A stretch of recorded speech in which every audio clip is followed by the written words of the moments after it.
Welcome back to another episode of Jaja's Atelier. I'm here with a new do, and you know what it is. It's New York Fashion Week, the conclusion, and our London Fashion Week wrap up. Let's get into it. So what's up, y'all? It's been a couple of days since I aired a episode. It's been like 4 days. No, it has to be more than that because London Fashion Week. It's been about a week and a half since I last. You mind if I get one solo too? Thank you. It's been a trying week.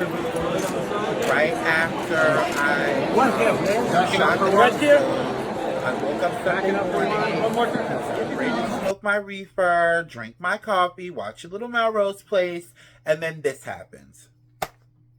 A tree limb fell on top of my beautiful Honda. I loved this car. They just towed it today. It's Tuesday, September 19th. And I didn't even get a chance to say goodbye to my baby. I just loved my car. The storm came Saturday night, and I think the limb just got weak. And the tree in my front yard is really, really big. It's a really like a over 50-year-old oak tree. So the branch itself was as big as like a normal sized tree, and it just completely crushed the roof of my fucking car. I couldn't believe it.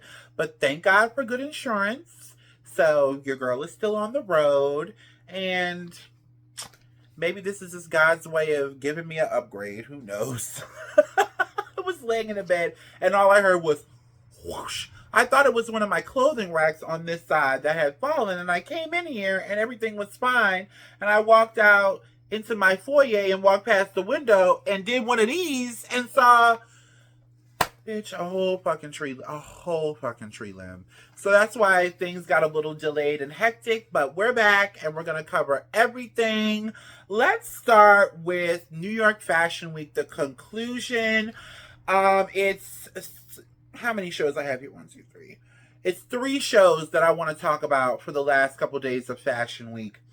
Laquan Smith, who is quite arguably, you can argue with me if you want to, but he is definitely the king of New York Fashion Week. This collection, I remember my first collection of his that I ever saw, I think it was like 2018 or 2017. It might have been 2019. And he had I don't know if you guys remember, but the outfits were that clear PVC leather, but it was printed with like all kind of animal prints. And he had my favorite Toni Braxton song playing, How Many Ways? Oh, honey. And the girls had the cowboy hats on with the animal print. I was fucking living. Do you guys like my bob? Don't worry, this is just a phase I'm going through. I will definitely be going back to my 40-inch bust down, but I just wanted to try something a little different. I like it, and I like the little flip. It's giving very much American Pie. I don't know.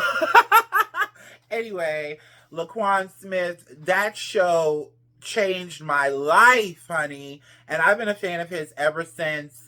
I love this collection. I thought that the show was very well put together. Probably the best show he's put on in a while. And I say that with love because I love Laquan Smith. And he's fine as a bitch, might I add. Fine as hell. But I think he's married, but it's okay. Another show that I want to talk about that actually closed out the week, honey, Raul Lopez for Loire. Now, Raul is fastly becoming a fan favorite for New York Fashion Week. His bags have gone viral. Now his outerwear and his ready-to-wear, he just comes at fashion from just a different angle. And he just doesn't give a fuck. Like, he'll just do anything that he wants. He doesn't give a fuck what you say. It's his way or the highway, and I like that. I like his presence. His presence is really strong, and sky's the limit for this brand and this designer. And of course, I can't go without talking about a New York Fashion Week favorite, my girl, Elena Velez. She's been a New York Fashion Week contender for a few years now. This collection was absolutely gorgeous, but the show was insane. It was in a mud pit, and the girls just got it was a whole mud fight. I loved it. I like to see people be original and have a good fucking time and not take themselves so seriously. You know, fashion is fun, and lately it's becoming like a competition between everybody, and it's all about the label. And I just miss the art, and this show definitely and collection definitely gave me artistry. Huge congratulations to Elena Velez. You always do the damn thing, girl. You know I support you. I always, ever since I saw your first show that I ever saw, I've always been a fan. So, London Fashion Week just wrapped today. I have to say now, in a previous episode, I said out of my mouth, I know, that London Fashion Week wasn't particularly my favorite. Well, honey, London Fashion Week shut me all the way the fuck up. Harris Reed, I love you. This is your defining moment.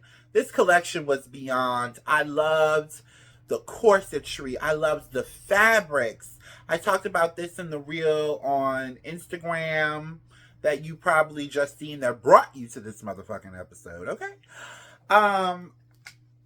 Harris Reed, not only is he such a great, or not only are they such a great talent, but they just seem to have this positive, happy, peaceful aura and vibe about them that is just one of the nicest people. I've actually reposted Harris Reed a few times and always responds back, even if it's just a little heart emoji, always tries to reach out and respond to everybody. Everybody loves them. Excuse me, I'm getting my pronouns wrong. I'm sorry. Everybody loves them. And this collection is going to go down in history, I believe. I believe that years and years from now, we'll be seeing some of these looks in the Met Museum and museums around the world. I really do. Especially the look that Ashley Graham opened with. That was insane. Also, we have Labrum London by Fide Dumbaya. When I saw this collection, I was like,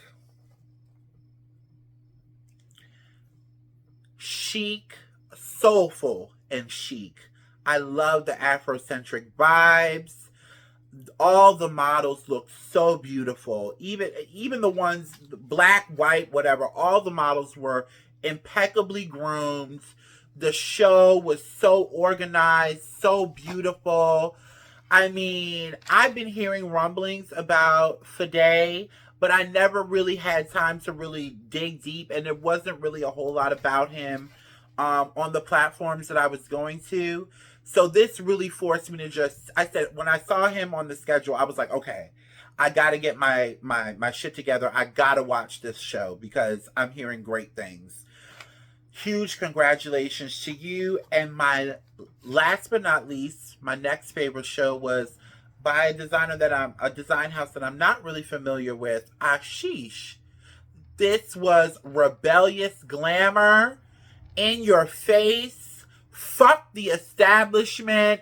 I love this. In a time, even like I said with Elena Velez, in a time when everything is about Gucci this, Louis that, Balenciaga, you ain't got no money. It's so refreshing to see somebody who doesn't give a fuck about any of that and just really just show us their true artistry. That's what this is about. It's about having fun, spending as least amount of money as possible, honey, because we're all broke. And just being real and not taking yourself too seriously. I love the way the models walked down the runway. It was like, Every model had their own personality and their own vibe. It was just amazing. All of London Fashion Week really blew me away. Even bleeding over into our next story, the beautiful Simone Rocha, who has just been announced as this year's guest designer for Jean Paul Gaultier. Although her collection was not one of my favorites, I will say this look by her, from her latest collection that just debuted at London Fashion Week, has got to be the most riveting and the most groundbreaking that I've seen. Now, granted, somebody might have did it before her, but I ain't never seen it. This look, how breathtaking is this? With real roses in the seams of the garment. I've never seen anything like this. This is absolutely brilliant. And if this is anything, any sign of what's to come, of what she's going to do at Jean Paul Gaultier, honey, I can't wait, and I'm all the way here for it. Also, Vogue Worlds, which I'm not quite sure still, and I've read about it, and I'm still kind of confused as to what it is, but I thoroughly enjoy it.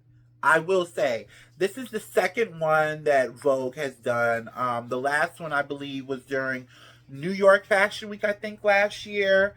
And it's just really a fashion parade. To me, that's what it is, a fashion parade. And I really loved it. Winnie Harlow looked beautiful.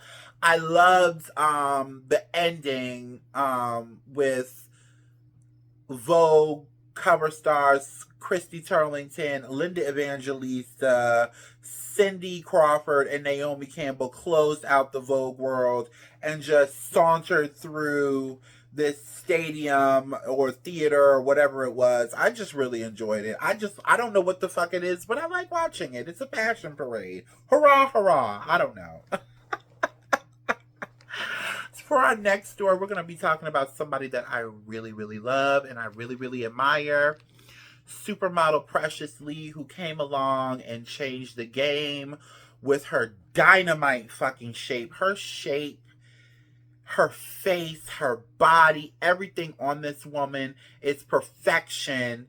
And it goes against the grain of everything that the media tells you is beautiful. Precious Lee on the cover of Elle Brazil, photographed by Z Nunez and designed by Juliana Jimenez. Let me tell you something. This is next level. I loved this shoot. I loved the angles. I loved all the outfits. She is wearing... And I've been hearing a lot about this designer. Bad Binch. Not bitch. Binch. Bad Big Binch. Hold on. Bad Binch Tong Tong. Okay? And just the outfits from this brand are just insane. Surrealism to the max. I loved it. I love her. The glam. I don't remember who did the makeup, but the glam, everything about this shoot was stellar. I loved it. I loved it. I love the colors. I'm going to have to catch up. I can't wait to get a copy because I'm definitely going to be saving it. I have every Vogue issue from the past, 10 years. I have every Elle issue for the past 5 years. But I haven't branched out. Those are all American issues. I haven't branched out yet and got subscriptions outside of the country. But I think I'm going to start to do that because the magazines overseas and in other countries are just so much more dramatic and over the top, as to where America is really pared down. So I'm definitely gonna have to get a subscription because I need this. I need this in my collection. All right. So we're gonna skip to some viral hot topics. Drake, you fine and everything, but you're starting to really come off like a cornball. So Drake has, and I like Drake. I like his music. He has a new song, a new freestyle out now with like a really hot beat that I'm gonna do a reel to with this Bob from Milan Fashion Week. But I was really disappointed in him when I heard about this story. So Drake has this new single out for his upcoming album. It might have already came out by now. For his for his new album called Slime You Out, featuring SZA. And I guess I heard the song a couple of times on the Sirius in the rental car. And it's basically about slutting people out and just being nasty. And, you know, if I can't have you emotionally, I'm just going to fuck you type shit. And he decided to use a picture of beauty icon, legendary actress Halle Berry at the Kids' Choice Awards after she was slimed on. I have the picture right here. Oh, excuse me. Halle Berry responded. She said she was a huge fan of Drake and she was very disappointed. She was even responding to fans online like, he asked my permission and I told him no and he did it anyway. Why would you even do this? It's not like we don't know what sliming you out means. Like, we're not stupid. Like, you basically, and then there was a reference to the song, in the song to her, I think, when he was like, all of those kids' choices you made. It's like, what the fuck did Halle Berry? Now, Halle Berry don't bother nobody. People have been talking about, listen, we've heard about Halle Berry. We know people have said not so flattering things about her in the past. But, I mean, leave her alone. She doesn't bother anybody. I don't understand. It's like there's a war on black women from all sides. Like, you know that was going to be humiliating for her. And with the troubles that she's had in relationships and with men, excuse me, my lisp, you would think that he wouldn't have done that. Like, Drake, you're too old and you too handsome for that. Quiet as is kept, as handsome as he is, I don't think he jack diddly squat in the bedroom. I'm just saying. When they that pretty, give me a Rough Rider. Anyway. Also, now this is going to be the last time I talk about Trump unless he does something really, really, really fucked up. So Hunter Biden, son of our president Joe Biden, got charged with felony gun charges. I didn't really care because Hunter Biden is not running for president. Joe Biden and Trump, I guess, are. Even though Trump has more indictments than El Chapo and Suge Knight put together. I really think that the media needs to stop playing into this. The media is getting too involved in our politics and they're giving too much of their personal opinions instead of the facts, which, unlike my show, where, you know, this is an opinion piece, the news is strictly for facts. We don't need your opinion. I don't give a fuck what you think about Hunter Biden. Hunter Biden is not running for president. However, there is another criminal that is. And his name is Donald Trump. So MSNBC did an interview. And not only did they have the unmitigated fucking gall to introduce him as the 2024 Republican nominee after he's been impeached twice and has so many charges, I don't even have enough phalanges to count. The interviewer also had the unmitigated gall to ask him what he thought about Hunter Biden's gun charges. I'm not even going to show the video. I'm just going to talk my shit.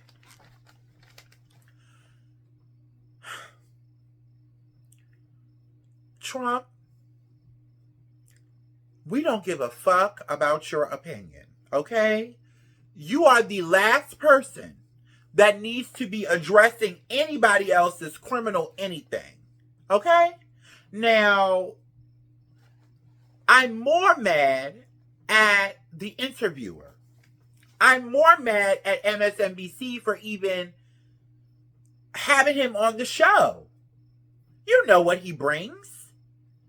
Why do you guys, and this is my problem, this is a problem that I have with the news right now and the media. You guys say one thing and then you do another. Because MSNBC is not a Republican-fueled network, as far as I know. I could be wrong.